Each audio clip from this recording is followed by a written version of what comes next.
we are live here. Uh-oh, got to switch the screen around here so I can look the right direction. Can everybody out there hear me tonight? Can you hear me there, Steve? Oh, there you go. Can you hear me, Steve? Yep. All right, we're good to go then. Folks, it's draft week. The WWE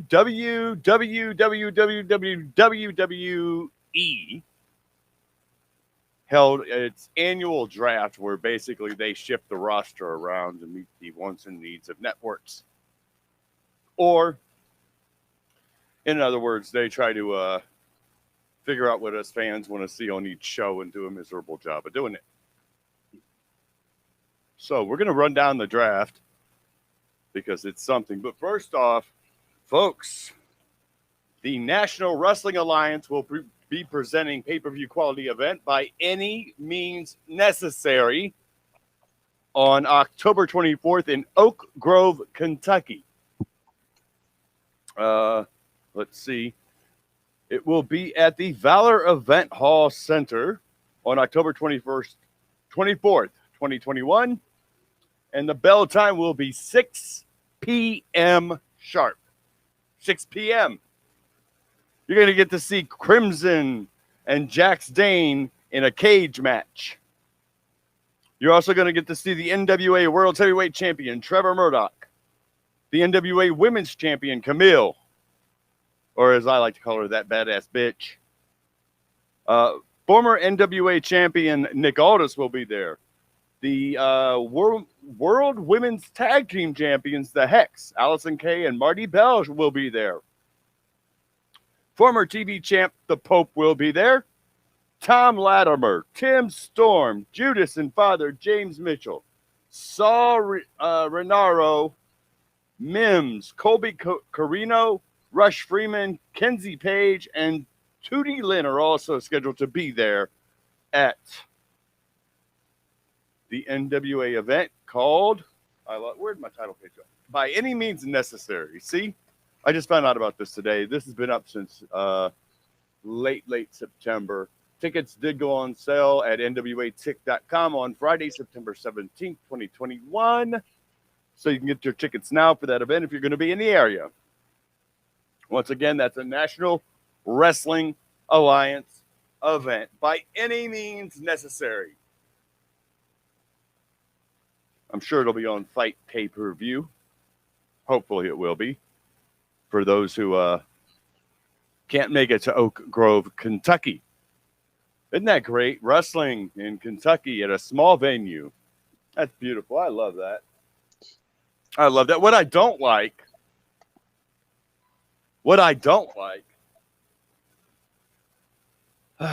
or why do we need drafts in the world of professional wrestling?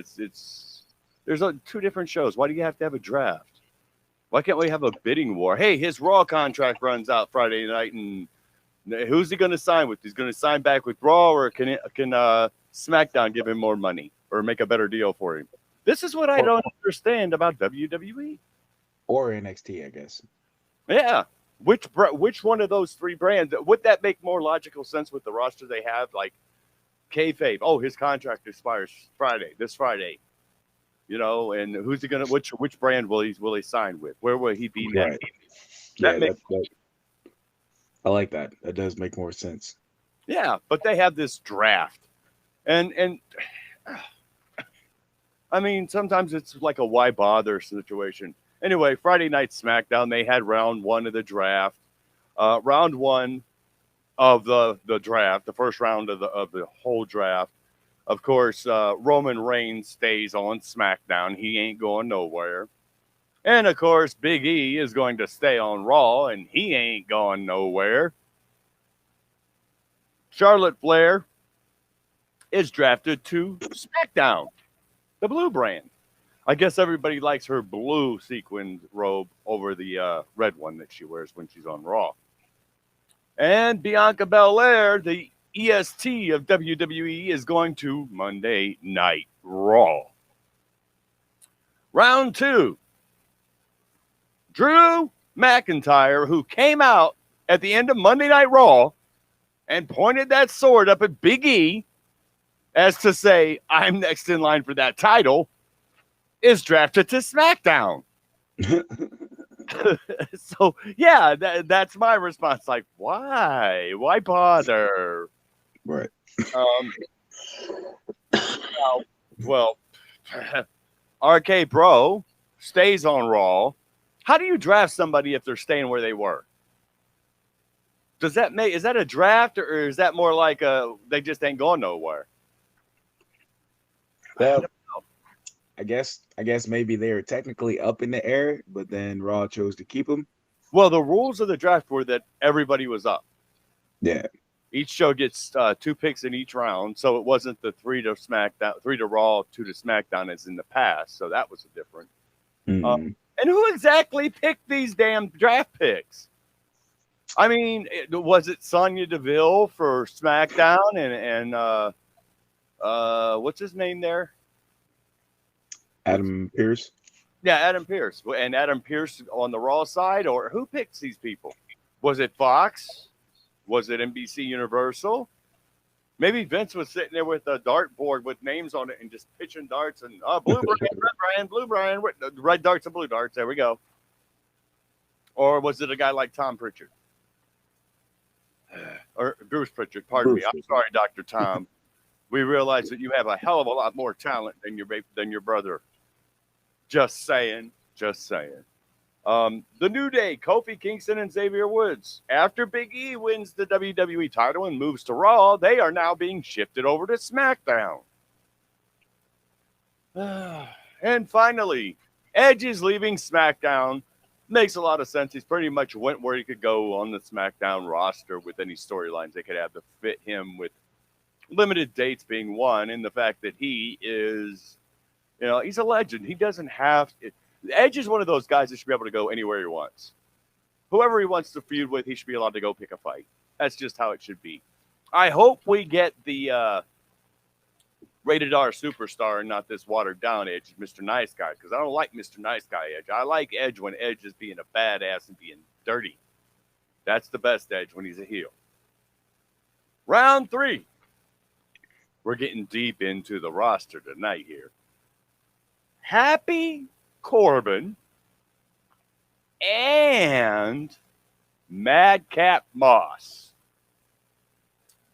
leave Raw and go to SmackDown. Or was Corbin on SmackDown, or was he on Raw? He was on Raw. I thought Corbin was on SmackDown.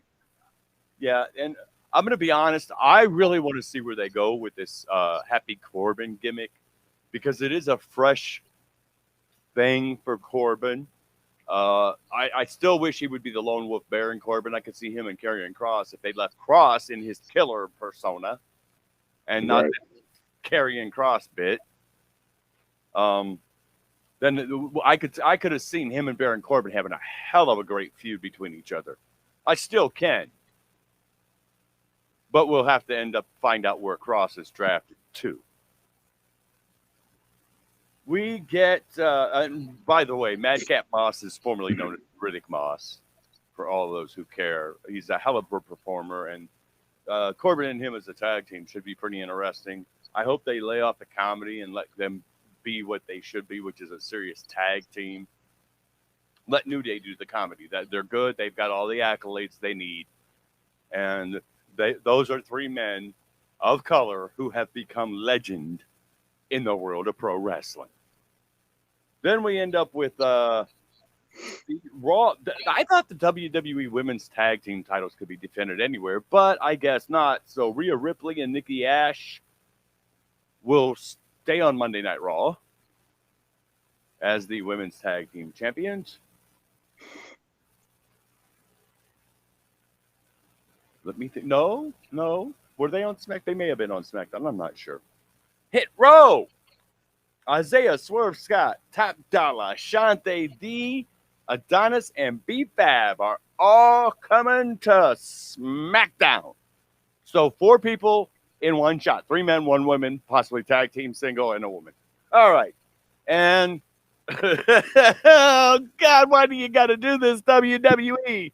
Keith Bearcat Lee?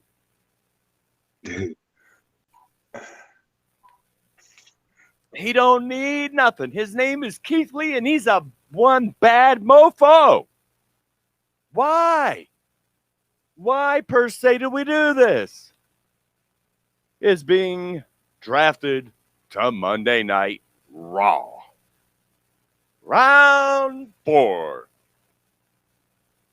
Naomi comes to SmackDown to glow. Rey and Dominic Mysterio. Monday Night Raw. Jeff Hardy is going to SmackDown. There's some things there on SmackDown Hardy could be doing. I could see him being fed to Roman Reigns in a program. He is a main eventer no matter what. He's Jeff Hardy. He is a main eventer. He is not a second chance player, but he doesn't mind working the mid card. And from NXT, Austin Theory gets called up to Raw on Monday nights. Now, that's not the end of it all. That happened Friday night. So Saturday, of course, there's always the supplemental draft where the names that aren't mentioned on network television come up on the internet. This year it was done on Talking Smack. Here's how it went. The Raw brand will receive the following talent. Akira Tozawa, very overlooked and underrated. The Alpha Academy, Otis and Chad Gable will make their appearance for Raw. Apollo Crews and Commander Aziz will be working their magic over on Monday Night Raw. Dewdrop. Ladies and gentlemen, let's call her by her name, Piper Niven, because that's a hell of a lot more threatening than Dewdrop. Drake Maverick will now be a member of the Monday Night Raw team. After he got fired, called back, NXT, this man's been all over this company. John Morrison will be on Monday Night Raw. Nia Jax, who's out injured or something's wrong, she's been written off TV. Nia is going to Raw. The 24/7 championship with Reggie is going to be on Raw. Thank God for that. Leave it there. R-Truth, that sucks, is going to Monday Night Raw. T-Bar will be on Monday Night Raw. And Zelina Vega, who is never going to get an opportunity. She quit, came back, and they've not done nothing but jobbed her. Just made her a laughing stock. They're punishing her for leaving their company.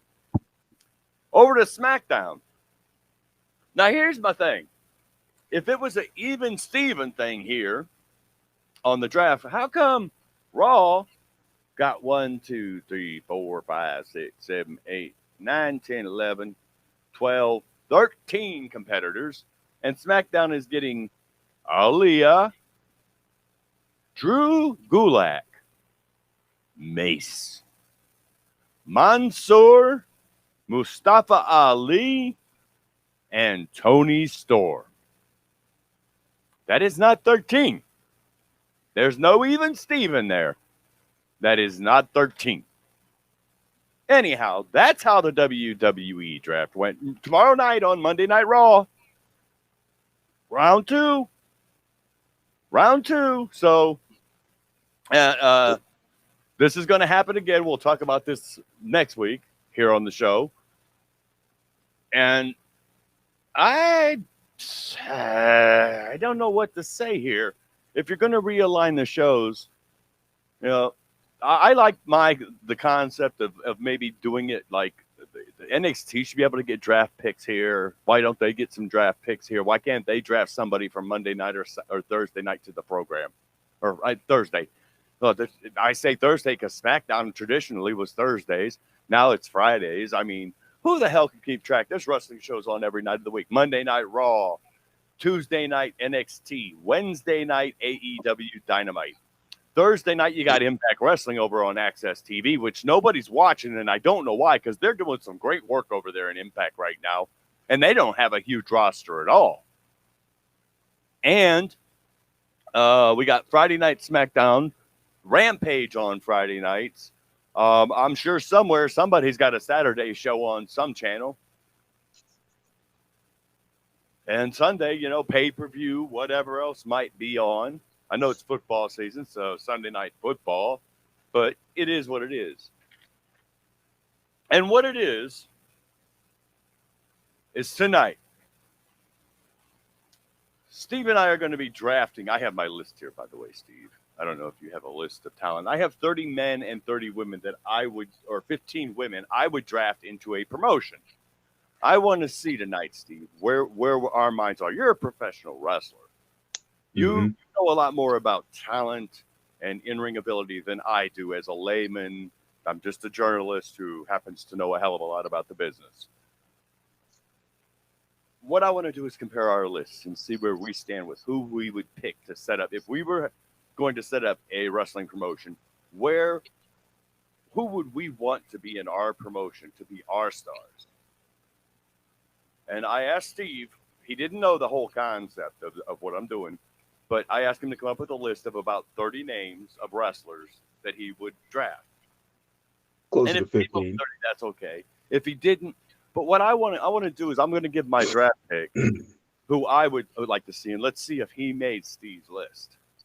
Okay, my first number one overall pick would be Big E Langston.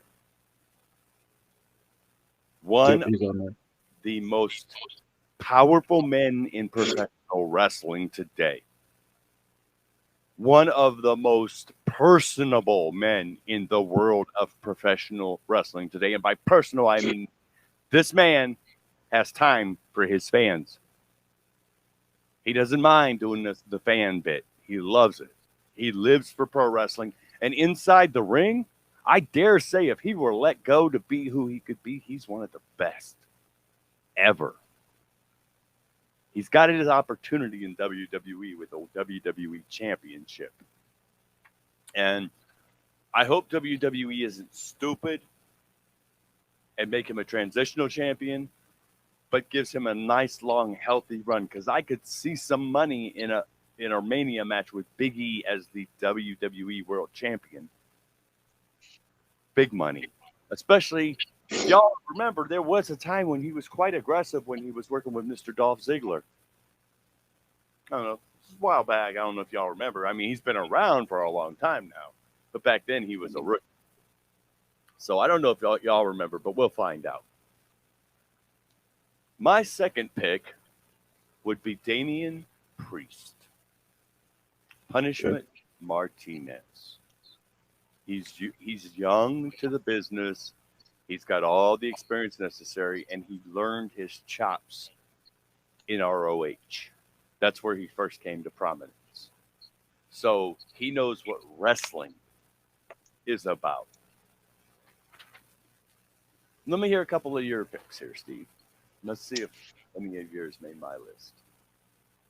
I'm gonna go ahead and say probably not. Some of them didn't. Let's see who I start with. Probably one of my favorites and one of the most talented people I've ever had the chance to work with. John Morrison. The guy is underrated. Like seriously, like I don't know what WWE is doing with him. They could have so much more if they actually used him. That old Let him do some of the things that he's able to do because the man is super talented. Oh, I understand. You don't get the moniker Johnny whoever, whatever promotion you're working with. You know, he was part of that Lucha Underground core, which was just a spectacular concept in wrestling, and it had the world enthralled for all 3 seasons that it ran, and it would have went longer. As a matter of fact, basically, Lucha Underground is responsible for the cinematic matches we're getting these days. Yeah. They pioneered that type of a match, and it works because fans like that. We like stories that continue over time. Lucha Underground always had a story. Each season had a overall arching story that ran through the show. And then when you see the end of one show and it's Dario Cueto busting someone's skull open with a bull statue on his desk, it's like, what the hell did I just see? I need to see more of this. John Morrison, underrated, I agree. And no, he did not make my list. And I'll give you my reasons why I wouldn't take Morrison. Age. Number one. How old is he? Morrison, how many years has he been in the business? He's a 25-year vet. He's been around for decades, dude. At least 2 decades now. John Morrison, remember he had the gimmick. We first saw him in the early 2000s. Well, Yeah, mid 2000s. he's been around for over 20 years or so. Yeah. I mean, so he's got to be in his 40s. Yeah, that still doesn't mean he can't go. Most of the guys that are on top today, but he's not. I would pick as a top star. Most of the guys on top today are in their 40s. AJ, Drew, Lashley. Yeah, most of those guys are just now getting to the point where, even though WWE doesn't want to hire any people who are that old, their top stars are that old because they've been there that long. Well, that's because they're that good at what they do. But he's not a guy that I would pull his age. And for a lot of, to me, sometimes it comes down to character. He's the same character no matter where he goes. I want to see a different side of it. More aggressive. Not what WWE has him as. I want to see the Morrison I saw in Lucha Underground in a mainstream television production, because that's the Morrison that I love. Right. And what every company he's worked for has done, especially WWE, you turn him into a comic book act. He's not a comic act. He's a damn good serious wrestler, and he's one of the best high flyers of all time. Right. Correct? Yeah, absolutely. Okay. He's funny as hell too, though. Yeah, he's got personality, but that can come through when you let him flow. Yeah. But have him jobbing in matches. He's being a lackey to the Miz. When do we get the payoff with Miz Morrison in a big time bout? Right. I don't want just a blow off thing. I want a legit, let's go out here, Hell in a Cell, Morrison and Miz. I would love to see that. These two friends who used to be friends are now best friends, have such a history that the only way to end this friendship properly is going to be through Hell in a Cell, the most brutal match that they can have. And those two men would put on a brutal match. Could you see Morrison, climbing to the top of the cage inside and then just releasing and dropping down on Miz? That would be such a spectacular holy shit moment right there. And those are two men who could pull it off, because whether you like it or not, people, The Miz is one of the greatest professional wrestlers to ever lace up his boots, and it can be proven, because people love to hate him and they hate to love him, and he can get under your skin just by being there. Okay, this ain't about he has to run his mouth. This is about he's in the house, and that just annoys you, and you just want to smack him. Little old ladies want to beat him with their purse, but they're not allowed to get front row seats anymore. State law. Canes and purses barred from front row. They might hurt him. Now, I picked Akira Tozawa. He is one of the most underrated talents, and he's bad as hell. I don't care. Akira Tozawa is bad as hell, folks. I would have him in my mid-card any damn day of the week. I would have him as my mid-card champion any damn day of the week. I also picked Apollo Crews. So much upside to this man. So good. A professional wrestler's wrestler. He's a power wrestler who can actually do power moves convincingly and not kill his opponent. It's just amazing. I have somebody you probably know, Steve, a man by the name of Cameron Grimes. Oh, yeah. Mm-hmm. Always felt he was overlooked. Trevor Lee. Yeah, he's a hell of a talent. Always been overlooked, and what they've let him do in NXT, I really think it's a character that suits him.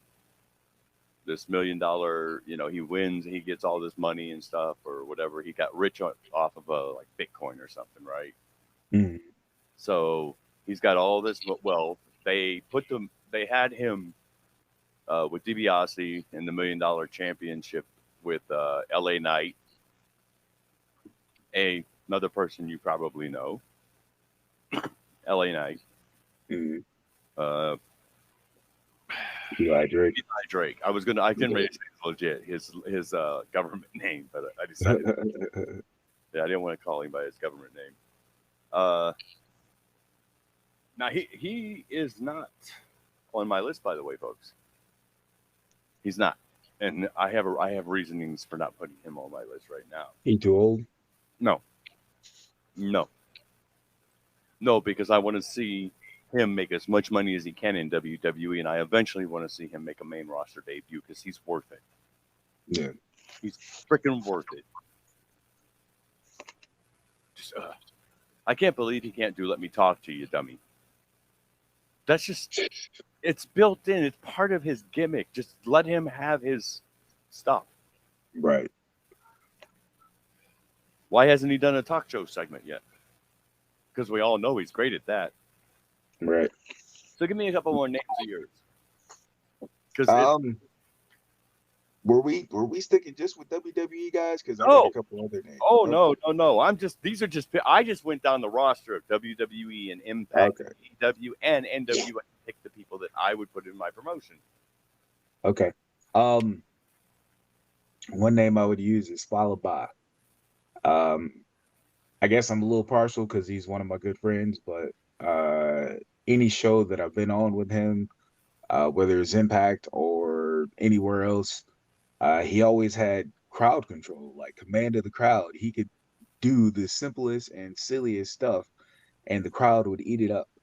And to me, you got to have guys who are going to have to be able to, to one, wrestle, two, interact with the crowd and be good at it, I guess.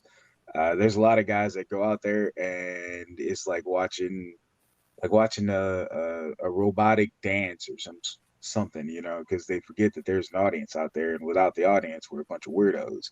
So to me, you got to have people that can connect with the audience.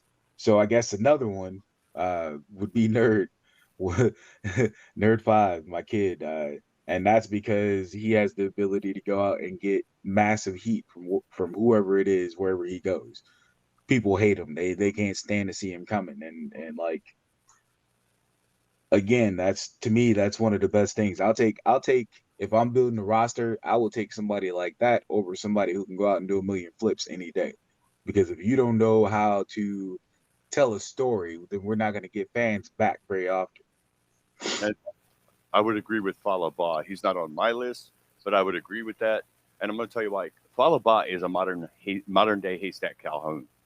Mm-hmm. That's exactly what he is. And for a guy his size, he can do a ring that you wouldn't imagine he could. He's like Steve.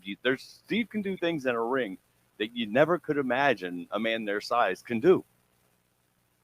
Some of the stuff he can do in a ring, we really have never seen on national television because, I don't know, maybe the promotions are afraid to admit that a guy the size of Steve can do this type of a move. I don't know. Yeah.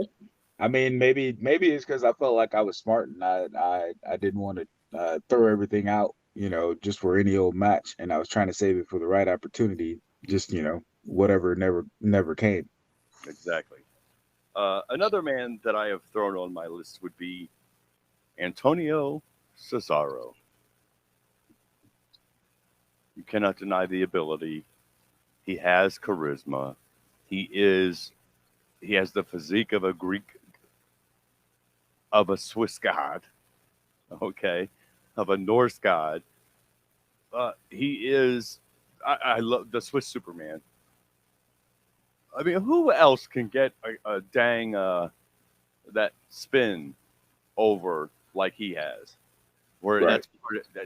that's just a simple little thing. It's all about it's swinging a dumbbell in the gym to maintain your balance and your get your sense of what is that, where your central, where you got to be centered so you're not wobbling, your equilibrium to balance is equilibrium, because you have to have great equilibrium to do such a thing in the ring, especially for a count of 10 or 20, which is I would also pick Elias. You know who Elias is? Yeah. I would pick him. I think he's got a lot of talent. I think he's, once again, if he's not saddled with some stupid gimmick and he's let to be a serious professional wrestler, I think he will shine.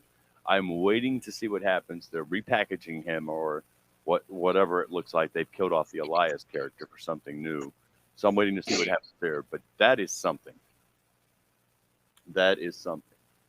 And here's the shocker. I would take Jinder Mahal in a heartbeat. Oh, yeah. Love Jinder's Jinder very Mahal, talented. folks. You can't hinder Jinder. Okay, like it or not, he is a damn fine professional wrestler. He may not have 5-star matches every match, but he's always going to have a 3 no matter what. Mm-hmm. And to be honest with you, that's the most we should ever get on a television show is a 3. You save the 4 and 5s for pay-per-view. Right. Make me want to buy it, to make me want to see what haven't I seen you do yet? What haven't I seen? This one, I don't have to give any explanation, and I'm sure you would agree that any roster with Keith Lee on it is going to be a hell of a wrestling promotion. Yeah, absolutely. I love Keith Lee. Keith Lee is an amazing athlete. Women love him. Men love him. Men don't want to be him. They just want to love him because he's Keith Lee. He is a beast in the ring. He's a hell of a person. And you can tell from his demeanor that he is actually a genuinely decent human being, which is sometimes hard to find in the world of professional wrestling. As we know, Dark Side of the Ring's been presenting stories. They just did what do we have? We just had, the Chris Kanyon story popped up. Oh, okay. Yeah, so they went into that and what he went through in his career that ended up having him take his own life. But I would have Keith Lee in a heartbeat. Let me hear some more of yours, Steve.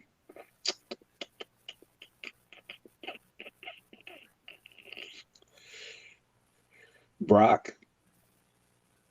To me, Brock is the current John Cena or the current Hulk Hogan or hell, even Andre the Giant. Really, he's the guy that you bring in special occasions to come and shake things up for you a little bit. So to me, having him, would have that ace in the hole, so that when people start to get bored, I could throw him in there. And only thing I would have him do is wrestle more like his first run as opposed to these last couple runs, because Suplex City just doesn't do it for me.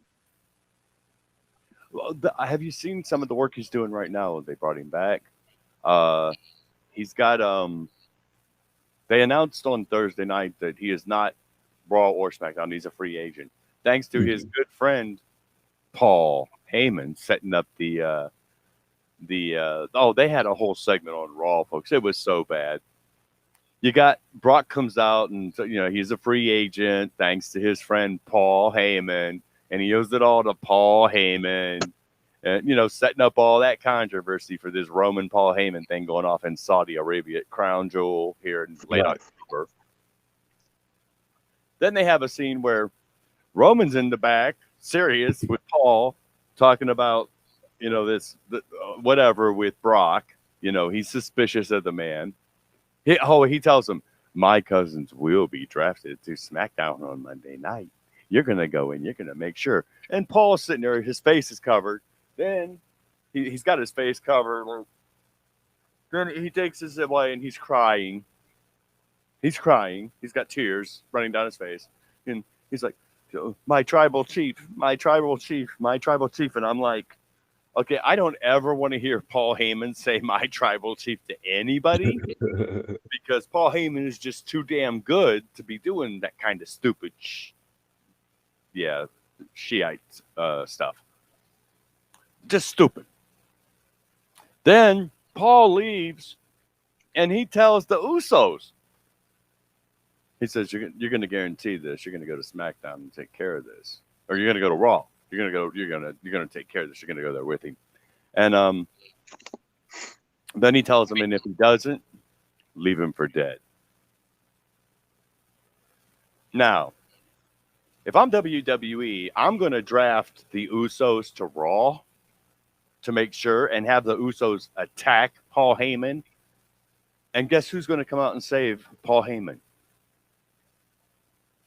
Brock Lesnar. Because I think in real life, Brock and Paul are actually really good friends. You know, they have a friendship that transcends the world of pro wrestling. They're actually in person, real life, but, you know, cool with each other. And that's Right. something.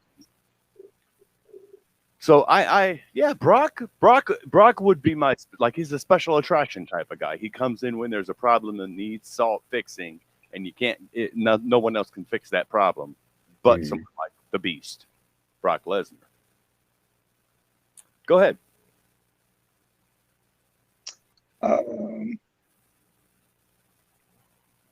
Braun Strowman would be another one.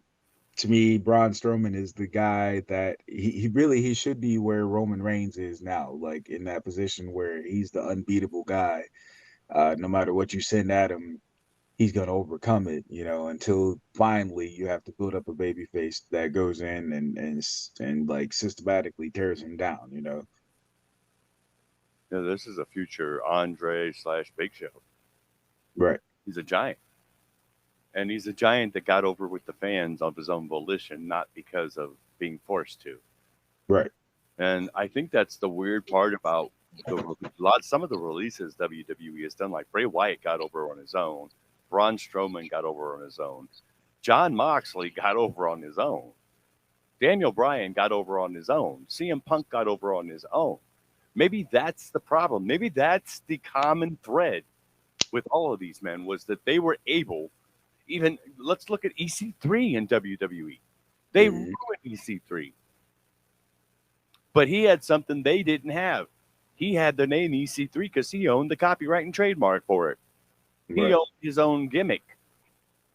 And now he's went on to Ring of Honor to do some really excellent work at this stage in his career. But he got over on his own. These people got over on their own. And maybe that's what WWE doesn't like. I don't know. I did like Kyle O'Reilly, though, for my roster. If you folks notice, there's a pattern. There's a lot of former ROH guys in my list, because ROH is where you go to learn how to actually wrestle and work in the ring, and WWE is where you go to act and be in movies and, you know, TV for the company and all that. But Kyle O'Reilly's at the top of my list. I've always liked his work. I've always liked Kyle O'Reilly. And I went there again. I think he's a damn fine performer. I would bring a guy like Mercer in. Why? Because I think Mercer is the future of tag team wrestling myself. He is excellent in the ring, and they have paired him with Mustafa Ali. And I see the germination of possibly one of the best tag teams to ever exist if they could lead these two together and get them cohesive as a tag team. These are future tag team champions to me. You know, and I love the dynamic of him being so nice and Mustafa being so. You got Mr. Nice Guy and Mr. I'm just going to beat your ass and be done with it guy. You know, so, and that's always in a tag team when you get one guy that's a little bit, you know, he don't want to really beat the guy to death, and his partner wants to, you know, just murderize the man. You come up with some interesting storylines of that happened in the Bushwhackers sometimes. They were one of those tag teams where one was really nice and the other one got a little aggressive and the other one pulled them off. But they would lose their temper and get a little hot. And then Butch or Luke had to pull off whichever one was getting hot-headed. You know, and they did that when they were in their babyface stage. When they were in their face stage in the old WWF. I would also pick a legend that should be respected as one of the greatest wrestlers ever in Ron the Truth Killings, R-Truth. He is great. He is probably the best comedic wrestler in the world today. And he doesn't even have to try at it because it's just naturally him. I love R-Truth. That's fair. And my number 13, and then we're going to get some more from Steve here. One Sami Zayn. Sami and I may not agree politically on certain things, but I do agree that Sami Zayn is one of the best professional wrestlers to ever lace up the boots. And I don't think that he's gotten his just desserts in WWE. I think there's a lot more he has to offer. And once again, where did he come from? Oh, ROH. El Generico. Yeah, so there you go, folks. Go ahead, Steve. Let's see what you got. Who was the guy, the bigger guy who just recently got released from NXT? He was their North American champion. North America? North American champion, or whatever belt that is, the secondary belt. Bigger Yeah. Just Bronson something?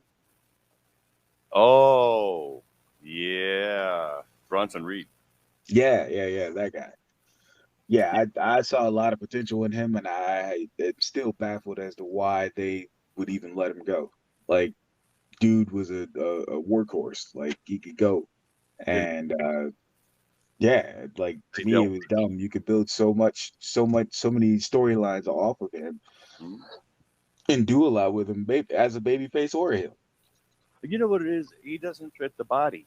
It's not the body style that they're looking for. They're not interested in Bam Bam Bigelows and Kamalas and that's so stupid because that's what built wrestling in the first place. Like, Hulk Hogan wouldn't have been Hulk Hogan without his Kamalas and his King Kong Bundys and Akims and Andres, Yokozuna.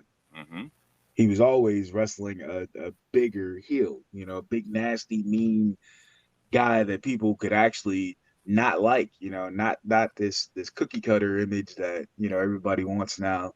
And yeah, it's just ridiculous. Well, look what they do with guys like AJ Styles, who's not exactly WWE superstar material, but you really can't do anything to knock him down because he honed his craft and became a legend on his own. It didn't take the WWE to make him special.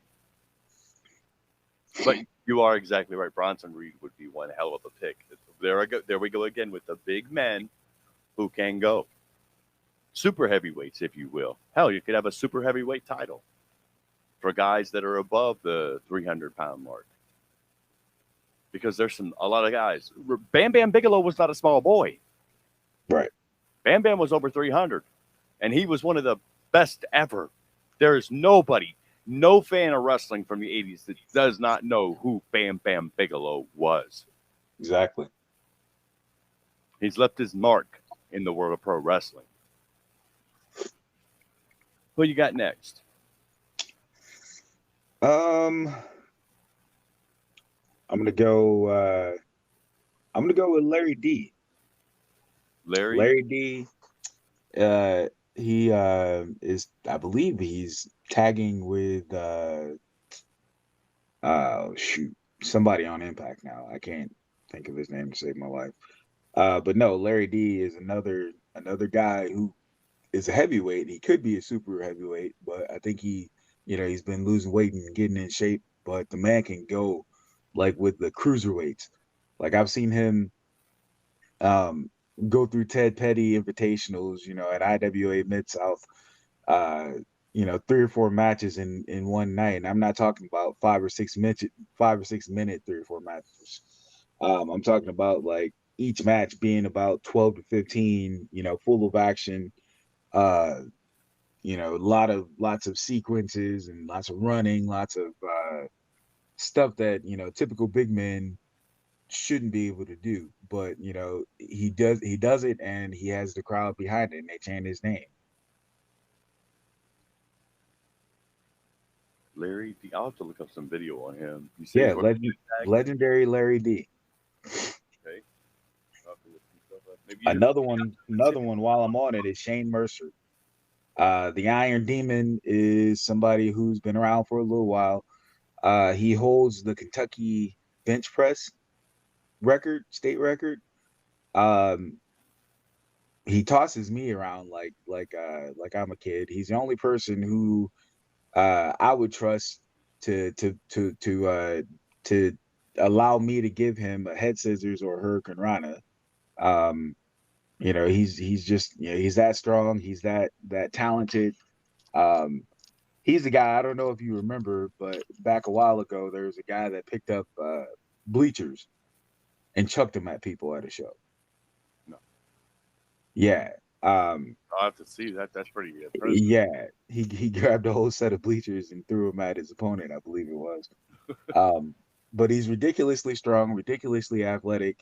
His finisher is called the Moonsault and Battery, and it is a backflip power slam. So he has a guy up like he's gonna give him a fall away slam, except he does a full backflip with him and lands on top of. Okay, that's very impressive. I'll have to see that. Yeah, yeah. That's, And I figured, I'm glad we weren't sticking with WWE because I really don't know a lot of the newer guys in WWE because I haven't watched in a while. But I do know some indie names that are quite impressive that deserve a shot, at least deserve to be looked at. And to me, when I think about, companies like AEW and Impact and why they are lacking is because they keep getting WWE leftovers as opposed to taking the wealth of independent wrestling or independent wrestlers and bringing them in and taking them and building them.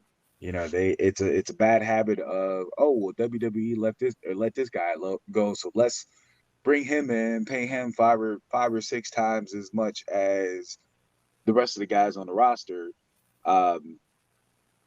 and do something with them, but not have it be anything significant to where it's actually bringing eyes onto the product. you can't because AEW has brought people like Jungle Boy to the table, and they brought in Ricky Starks. We've It's seen it, Powerhouse it Hobbs. it's more a knock on Impact than it is AEW, but AEW still does it. Yeah, they have, but what I've also seen with the people they are bringing in is that they're not using them. They're not making them the main stars. They're there to enhance the product, to be those household names that are going to bring the casual viewer to the brand. Right. And that's what you need. You have to Right. have Exactly. somebody there that everybody knows, and they have to be big deals when they come. There are talks that perhaps Bray isn't even going to AEW. Perhaps Bray is going to head over to Impact for a while. Mm. And if that happens, Impact Wrestling just became the relevant third brand again. Okay. If they do the right things with them, you can't have Bray come in and just be instantly on top because then it makes all your local guys look like they're second tier to everyone in WWE. How do Yeah. you present yourself as equivalent or better if everything that WWE brushes off their table, what I'm saying, that falls on the kiddie table, so to speak. What I'm saying, you're eating instead of saying, no, we don't want that. We want our own food. We want our own product. Let's build that. You know what I mean? Here's the thing. You have a group there that needs a leader, some guidance in DK. Rosemary, Su Young, and Crazy Steve. Mm-hmm. Okay. Abyss used to be a part of that, but he's no longer there. Right. So, and we're in the month of October. So here's a thought. What if these three decide to do something to bring up, they're doing some kind, because they all have these little evil personas going on. So they do some kind of a ceremony which brings Bray to life. A character that's Bray Wyatt there to life to lead them. And he doesn't actually set foot in the ring until December or something. He's just behind the scenes with them. You know who it is, and he's laying out his plan. Right. Build to his in-ring debut. Mm-hmm. Okay, and you develop that character and that stable with him as the leader to enhance Decay, one, to give Rosemary her proper place in the world of pro wrestling, which is one of the top females out there, to give Crazy Steve his proper place, which is one of the top cruiserweights in the world. I would see Crazy Steve is so underrated as far as cruiserweights go. Mm-hmm. And you have Su Young, who has one of the best evil dark characters in wrestling today. Just beautiful and believable. Bring him in as their mentor. I mean, there's the rumor that Adam Schiff, Titan, the man formerly known as Braun Strowman, may be going to Impact. Mhm. He's buddy with Bray.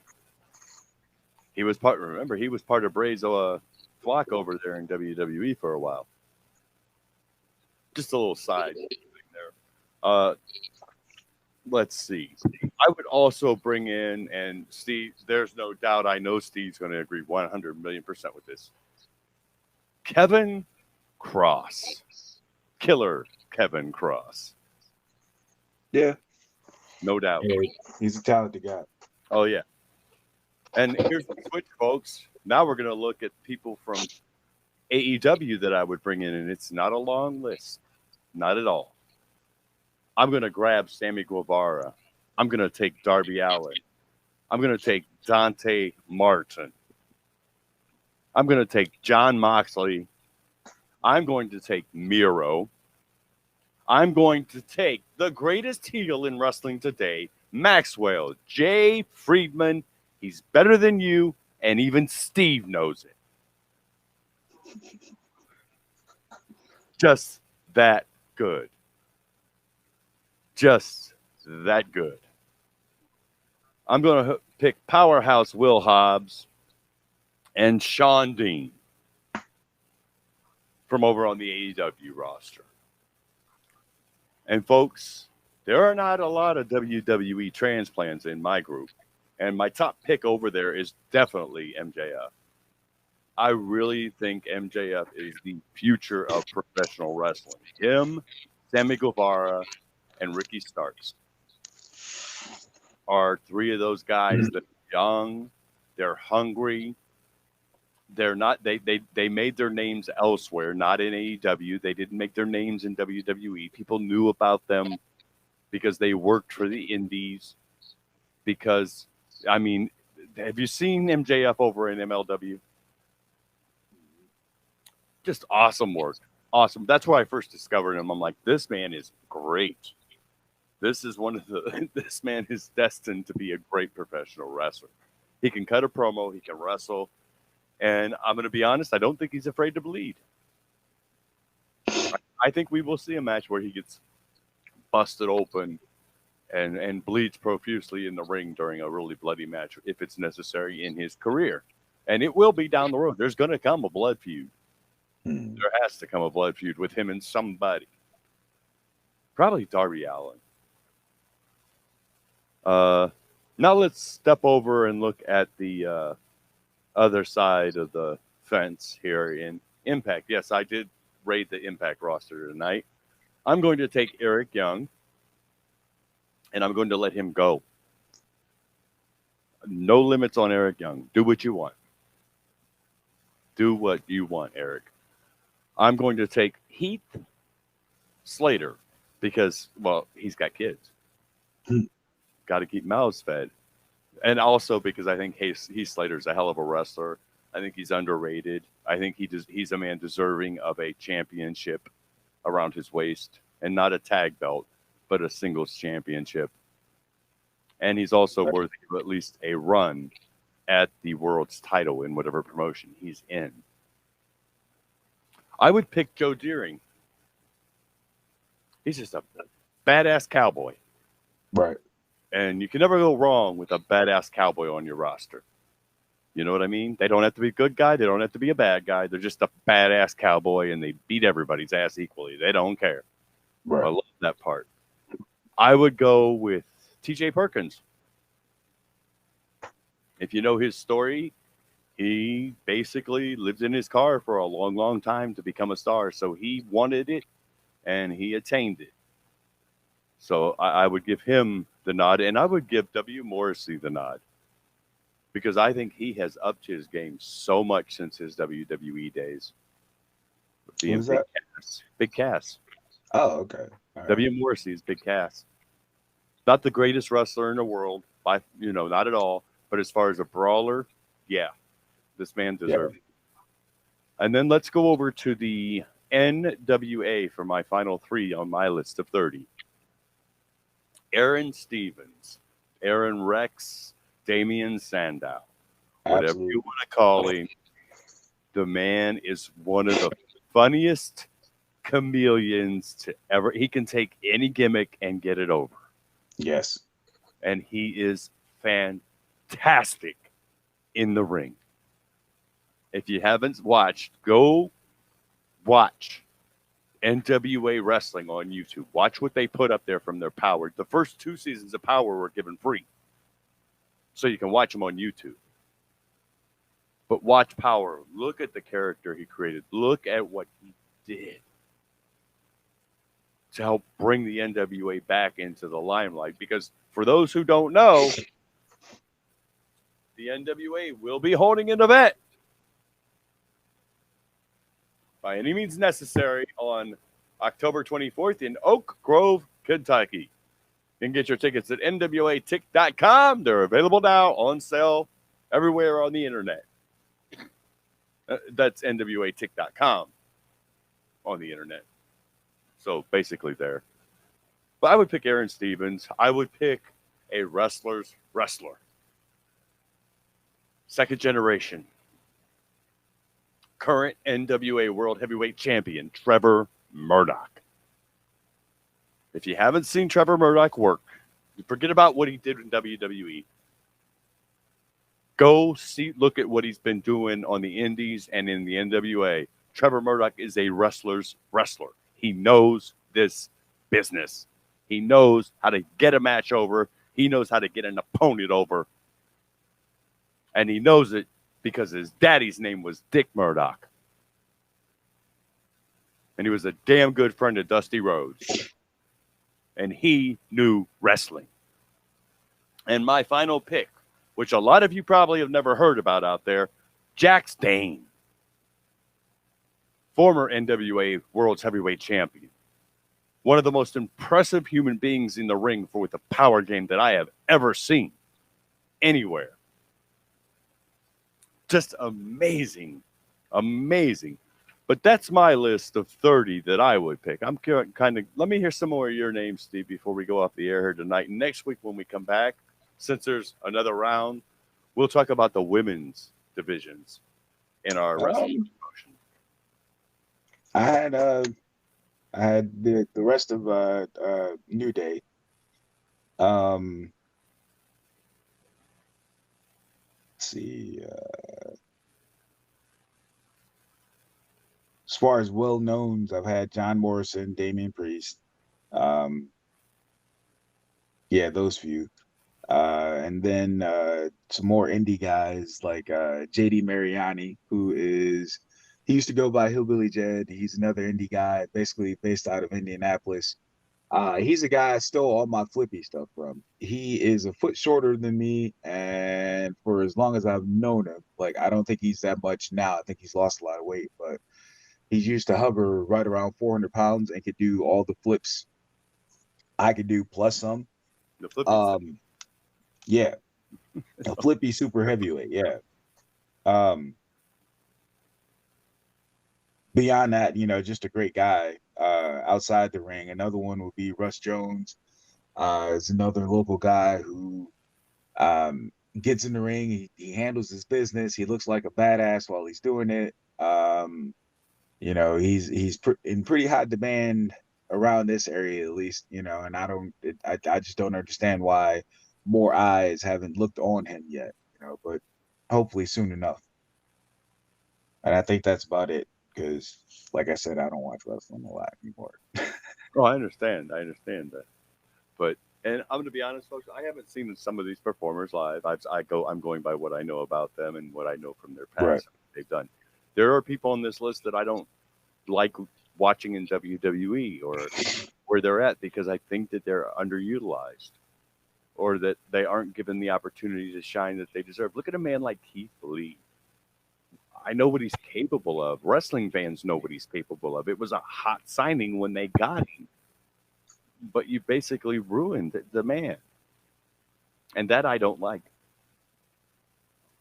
His name is Keith Lee, not Bearcat. It's Bearcat Keith Lee. Keith the Bearcat Lee. The Bearcat. The hell is a Bearcat? What the hell? I'm sure it's some kind of critter they're trying to say he's like. He's got this new singlet with these scratch marks across it, like something clawing.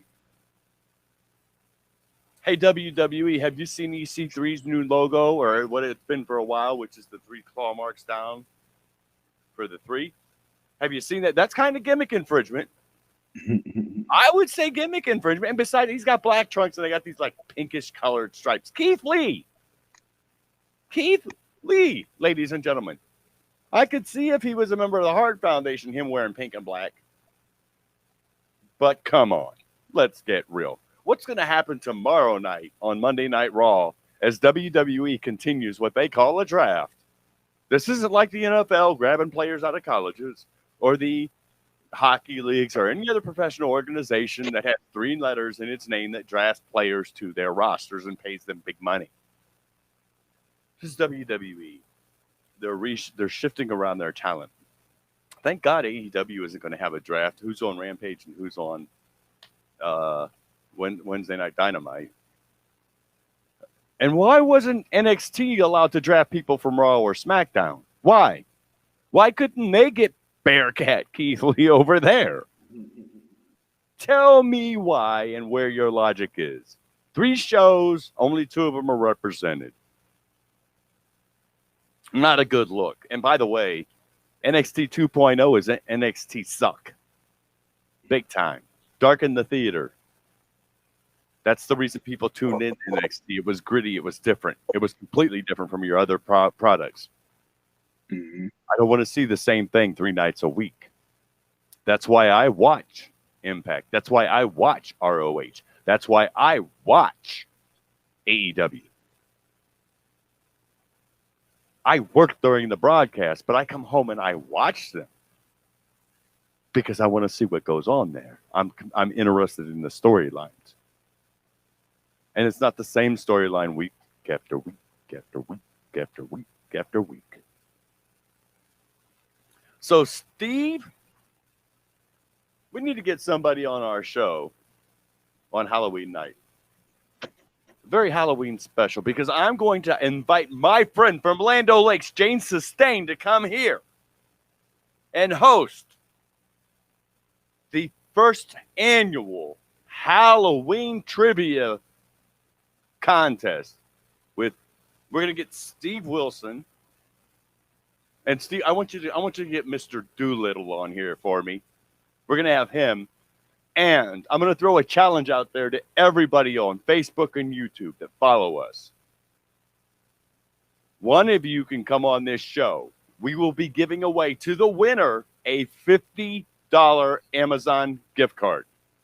You can buy whatever you want. You got $50 to spend however you want if you can win this trivia contest. Okay? This is open to everybody in the group in the show. You need to put a message in the comments below on our videos that you would like to be here. It's Halloween night. And we'll probably do a special airtime. We'll probably do maybe 10 p.m. so you can be on, so it's not midnight going into Monday. We're going to keep it on Halloween. But we're going to have our first annual Halloween trivia contest with guest host Jane Sustain, all the way from Land O'Lakes. There's nothing further away than Land O'Lakes. That being said, Harry the Boobs Bob, Steve Kongo Kong Wilson. This is After Dark, and I beg you, be kind to each other. Learn to forgive each other for your transgressions.